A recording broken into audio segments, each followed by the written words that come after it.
December 30 పునీత అనీసియమ్మ గారి పండుగ. పునీత అనీసియమ్మ గ్రీసు దేశంలోని తెస్సలోనిక పట్టణంలో 3వ శతాబ్దంలో నివసించారు. గొప్ప క్రైస్తవ భక్తురాలు. తల్లిదండ్రులు వారికి చాలా ఆస్తిని, ధనాన్ని అందించారు. ఆయమ్మ తమకు సంప్రాప్తించిన ధనంతో అధిక భాగాన్ని క్రైస్తవ సంఘములోని నిరుపేదలు, అవసరార్థుల ఆర్థిక ఆహార ఇబ్బందుల నుండి రక్షించడానికి వినియోగించారు. క్రీస్తు ప్రభు సేవను క్రియాత్మకం ప్రదర్శించారు. ఆ రోజులో మాక్సిమిలియన్ వలేరియన్ చక్రవర్తి తన క్రూర పాలనలో క్రైస్తవుని హింసించి మరణశిక్షలు అమలు జరిపేవాడు. ఇట్టి దయనీయ దుస్థితిలో క్రైస్తవులు ఏదో ఒక రహస్య ప్రదేశంలో సమావేశమై సామూహిక ప్రార్థనలు జరిపేవారు.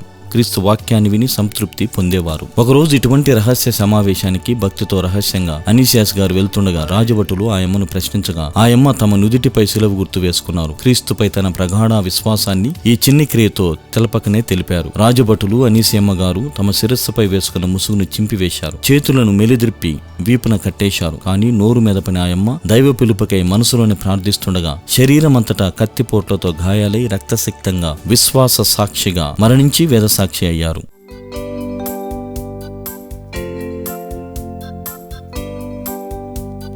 పునీత అనీసియమ్మ గారా